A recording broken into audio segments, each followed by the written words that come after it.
Hi there, welcome to my third video. In this video I'm going to be quite boring and I'm going to talk about paint. Now, if you look around the internet, on YouTube, lots of places, you're going to see lots and lots and lots of different paints, different brands, different types of paint. Because my background comes from aircraft modelling, I modelled aircraft when I was very young. I took a long break, and then about 6 months ago I returned to aircraft painting. Oh, sorry, I did Warhammer about 10 or 15 years ago, but I returned to aircraft about 6 months ago. So I have a preference for Vallejo and Humbrol, purely because in my personal opinion, they're better for those models. Because I've got the paints, I am going to mention them. There are other brands on the market. The issue I have at the moment is that when you first start a hobby, it costs an awful lot of money. You've got to buy the kits, the brushes, the files, the sprue cutters, loads and loads of paint, etc, etc, etc.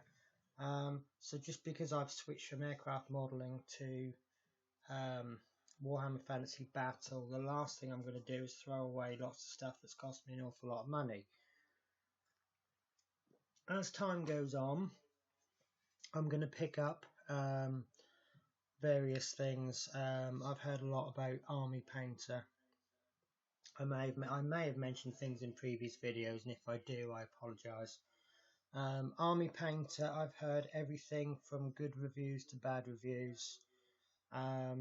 My advice, and I'm going to take my own advice, but the advice I always give to people is try it for yourself and see if you get on with it.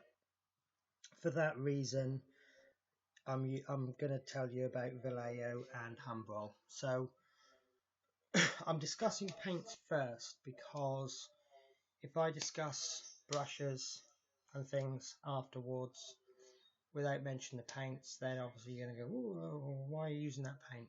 So the first paint I'm going to mention is Humbrol. This one is a black. It's 33. I can't remember if it's matte, gloss, satin, or whatever, but it's a black, and there's a reason I'm using black. For the benefits of this tutorial, I'm going to use sprue. I'm going to paint on sprues, dead sprues. Now, the first thing I'm going to mention about paint, there's two basic types. There's enamel paints and there's acrylic paints. Now, both have their pros and their cons. I'm going to try and briefly I'm sorry, I've got hiccups again. I'm going to briefly try and mention their pros and cons. And then, again, everything about this hobby is down to personal preference. Enamels, I don't know the science of it, but they have some chemical in them. Some kind of enamel, I assume. Enamel, I assume, is an oil-based. It sets a lot harder. It's a lot more protective. It doesn't chip so easily, from what I understand. The con of it is that it's a lot more messy. If you spilt it on your carpet, you probably ain't ever going to get that out. And you need to use some kind of spirits to clean your brushes. It is a very good paint, but it's also difficult to strip off as well. Acrylics tend to be water-based, so you clean your brushes with water. You can thin it with water. You can use thinners as well, but at the most basic level, all you need is a pot of paint, a brush, and some water. I'm going to mention one thing. You're going to see me pick this up a few times. This is just a bottle which I've bought, which I put water in. The first video that I made, I made it about 3 times. so I can't remember specifics about the video, but I know that in one of the cuts of the first video I spilt water on my keyboard, aka I'm a clumsy klutz, which is why I use bottles of water. So you might see that come up from time to time. Again, it's a personal preference, but if you ever see this, all it is just plain tap water. If you see this, or you see this, this is airbrush cleaner, and this is airbrush thinner. You use these when you're using an airbrush. I'm not going to go into airbrushing much today, but because the airbrush nozzle is very thin, you use this to thin your paint down, because it's got some chemical in that helps it flow better, and you use this to clean your airbrush afterwards. As a result, I might thin my paint with this to brush paint with, and I will possibly clean. I clean my brushes with water, but at the end of the day I actually clean them with this as well. It's just a little bit more efficient than water. You don't need either of these. It's the difference between washing your hands with soap and washing your hands with soap and sanitizer. Your hands are still clean, but with sanitizer they're just that little bit extra level. So first paint I'm going to discuss is a Humbrol. I got a feeling I got the one with it. Yeah, okay, forget it, I can't get the lid off. Which is another disadvantage with Humbrol, the way the lids are, because they're screw on. If you get paint in the threads, it dries and you can't get the lid off. So I'm going to use, there you go, right, this is another one I've got. This is gunmetal grey. This isn't going to be so easy to see. You really need, with Humbrolls, to give them a really good shake. Even if you used it yesterday, give it a good shake. And if you've not used it, or for the first, when you first buy it, and if you haven't used it in say a week, give it a shake for about a minute at least. I don't know chemical compounds, but the structure in it, very quickly you get a lump of paint at the bottom and then thin stuff at the top, which is fine because you can paint nice and thin, but then you get all this hard stuff at the bottom which you then need to thin down, and it's really awkward. But saying that, 53 gunmetal grey, it's one of the better paints from Humbrol I found. It goes on nice and smooth, you don't get many brush marks, even if you use a bad brush, and it is the equivalent of Leadbelcher for Citadel. I know that one for a fact, because I've been using it before I bought Leadbelcher. The reason I've changed to Citadel instead of using this one, rather than waiting for this to run out, is I've had models that I've had strip, and if I have to strip a model, I would prefer that the paints are all the same brand. So, right, Humbrol, you can use this straight from the pot, which is what I'm doing, and I find it's going to be really difficult to see because I've got a grey sprue with silver, but all I've done is I've just done a couple of quick, and you can't see, this is why I want to use this one, right? So if I go for that corner there, you might be able to see it then. No, you can't. You see the shine, but I think if it hadn't gone this particular brush mark, I've actually put too much paint on, and I've done that on purpose. So let's see if I can get that. And you see that's quite forgiving. So Humbrol, the only time that they're a bit nasty to you is if you put a second coat on before the first coat was really dried. You do need to let these pots dry. You're fine with a lot of paints. If you do 2 or 3 models, by the time you've done the 3rd model, you're safe to go back to the first one and paint the second coat. With Humbrolls, I would leave them a little bit longer, because they just need to dry just a little bit. So I just clean that brush up. I also find with Humbrolls, rather than dipping your paint in a pot of water, I find it works a little bit better if you do it under a run and tap. You run the tap into the palm of your hand and then just catch it and then rub it into your palm. And then if you've got one of those soap dispensers, just put a tiny, not even a drop, just put a bit of soap in there and just work it in. Then rinse the brush. And you do it that way. Alternatively, which is what I do at the end of the night anyway, a little bit of airbrush cleaner into a bit of tissue paper. You don't need much, and just run that through. And as it happens, that's got that one really clean. So that's Humbrolls for you. The next paints I'm going to talk about are Vallejo. There's 2 kinds that they do. There's about 3 or 4 kinds that they do, but there's 2 that I use. First of all, you've got Model Air. No, I'll talk about this one first. Model Colour, they're quite close to the Citadel range, but remember that Model Colour are designed for aircraft, so you get an awful lot of shades that are aircraft related. So you'll get things like Luftwaffe green, camo green, deck tan, things like that. They're all military colours, but obviously the colours, they're just, well, whatever colour they are. Now the Model Colour, they're quite thick. Always give them a shake, and you do have to use a palette.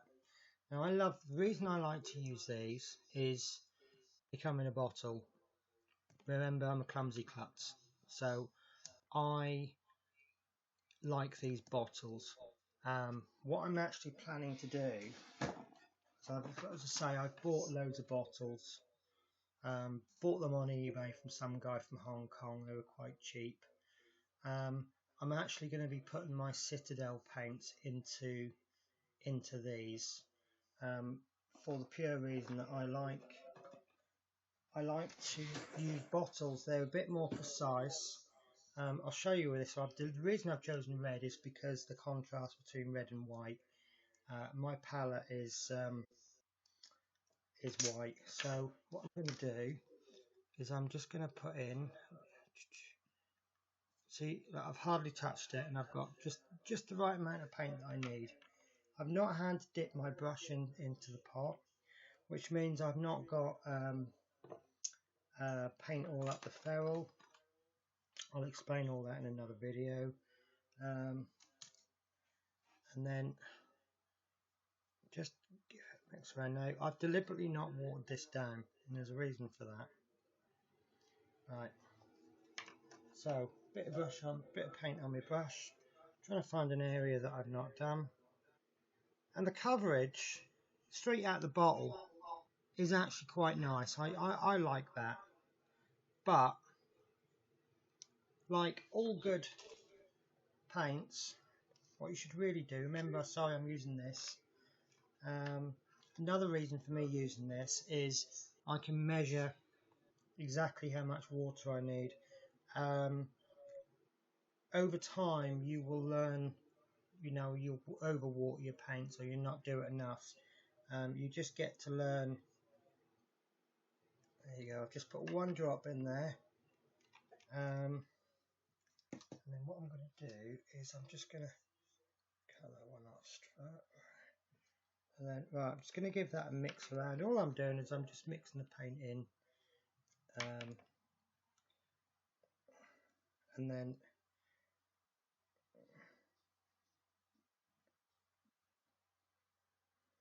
So at the top there, that's the paint I've not thinned down, and that's the paint I have thinned down.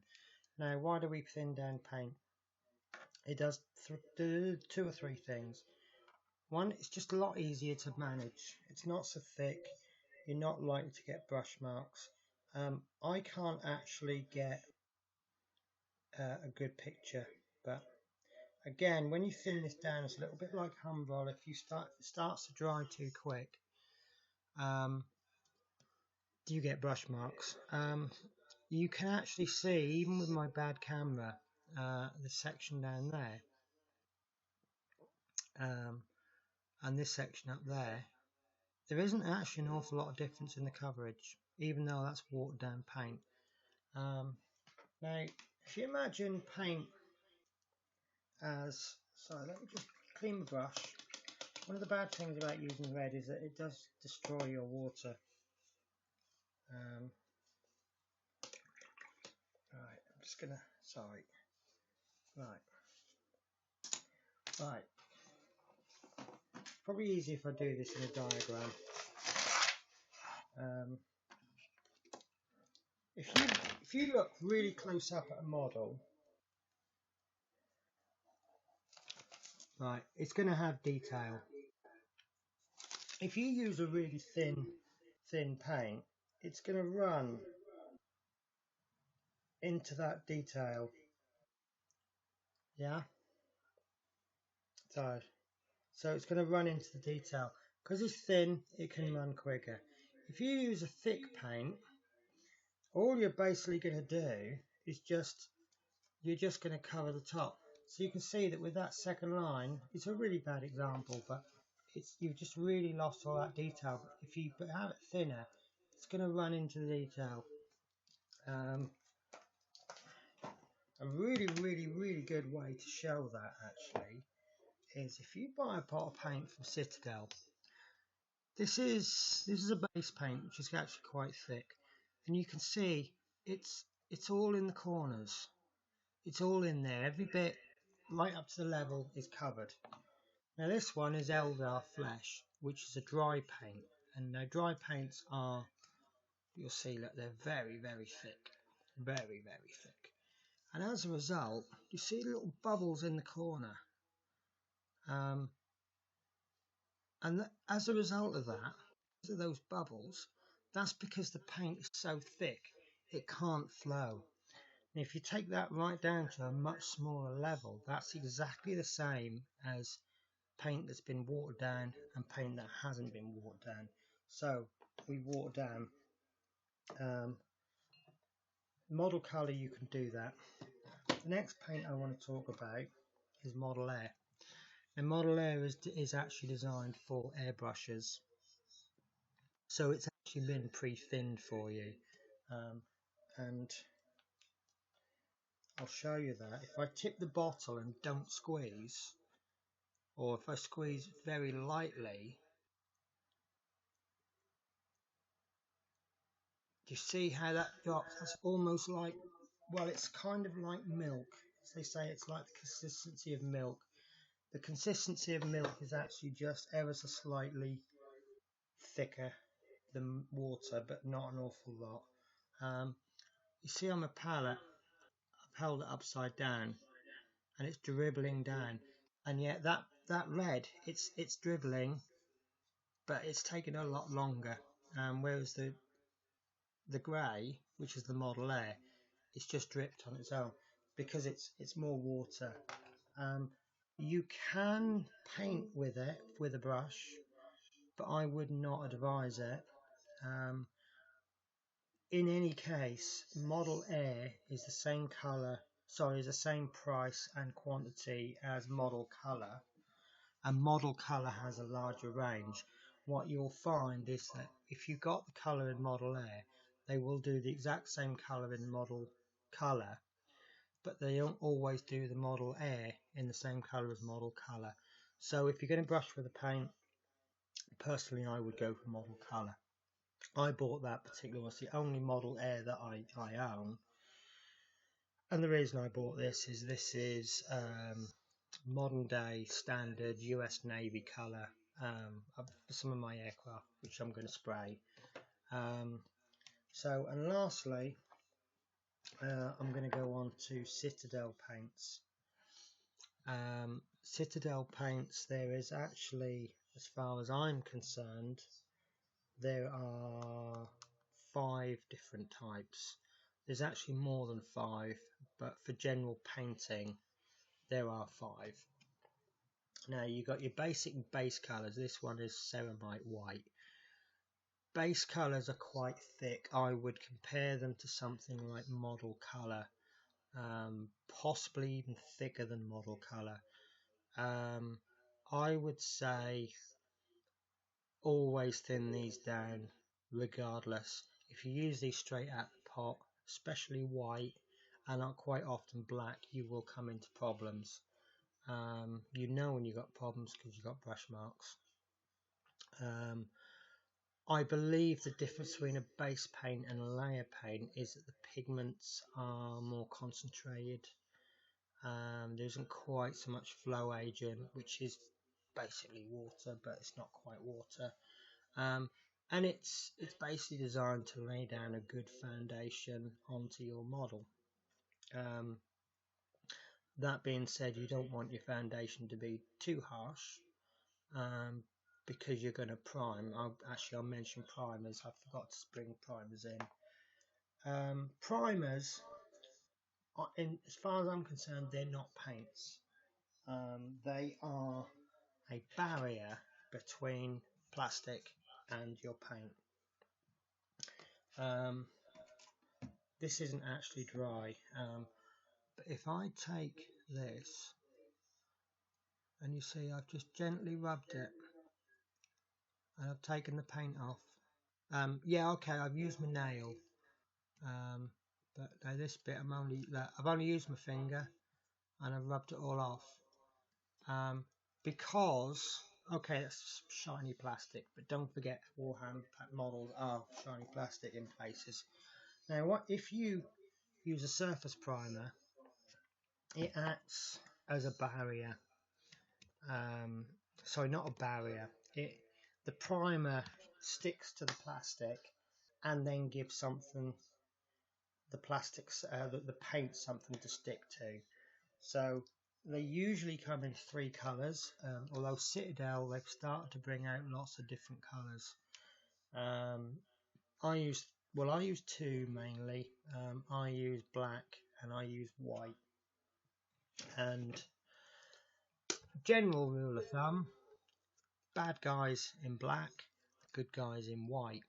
And what this does is a white primer will generally make the colours a little bit more vibrant, whereas black will dull it down a bit.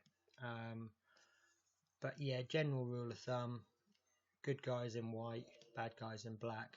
That sounds really bad, but it's not so much that they associate, it's the association. So you've got your base colour.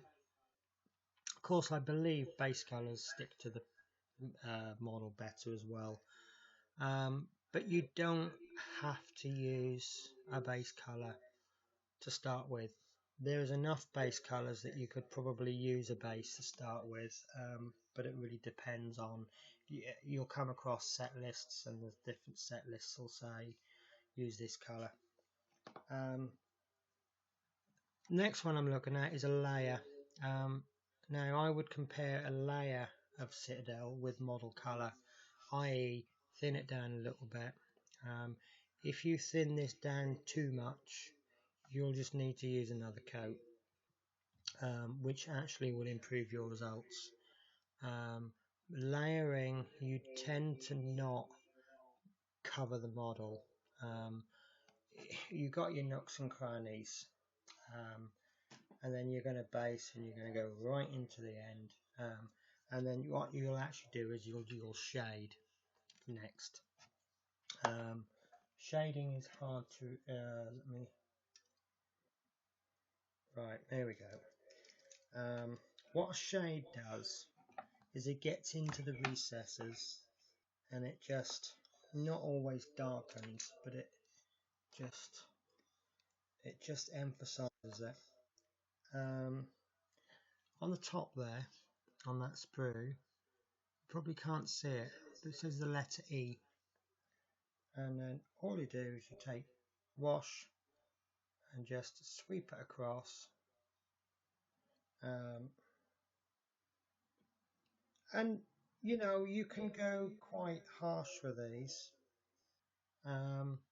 So you can just make out it's just kind of surrounded the E.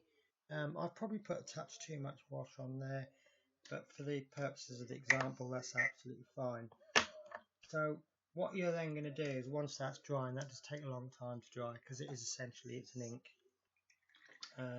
I think I'm quite happy for anyone to correct any of my mistakes. So once you've got that washed, you then go over with layer, and the layer don't want to go right into the recess, otherwise it just becomes plain. Best example, if you look at the arm on my, oops, wrong one. If you look at my arm, I've got a white t-shirt on. If you look at my arm, you'll see I've got creases. Right deep in the creases are dark. And look, somewhere around about there, you'll see it's black. And if I was a model and you applied me with oil, with wash, it would all go black inside there. And then what you're going to do is you're then going to go over the colour, but you're not going to pick right up in the recesses. You're going to go over it, and then you're going to go over it in a slightly lighter colour, but you're going to pick up less of the recesses, and then you're going to go over it again until eventually you get a dry, which is a dry brush. And if you can see, like, so I hate this because I'm working backwards. This bit there is actually grey, and then if you look, it goes grey, grey, grey, and then right on that very edge is white. So what you're going to do is you're going to end up dry brushing just the top to pick up the white. So you got your layers you thin down, but you don't need to thin them down as much, probably about the same as model colour. Your dry brush, you don't shape these, it's just a very thick paint, and what you do is you're actually putting it onto your brush, and then you're using a cloth and you're trying to get as much off as you can, and then you're going to be and you just want to catch those raised edges. And the last one that they do in their range, their main paints, which I'm going to confess I've never actually used yet. This is a glaze, and what this is supposed to do is just bring in, imagine I've got steps. This is a dark blue and this is a light blue, and the step there is quite big. What the glaze is going to do is it's just going to kind of blend it in, so you see it's more of a gradient. So your colour, rather than go dark, medium, light, very light, it's just going to go just like this bit. You see it goes very dark and then it light, and then it goes dark as it goes in, and it comes up light. So I'm going to stop there because it's half an hour now. I did want to mention brushes, but brushes are going to have to be my next video. So I hope this made sense. Please use the comments box if you wish. If you want me to go into more detail about paints, then leave a comment and I will make another video. Other than that, have a good evening. Goodbye.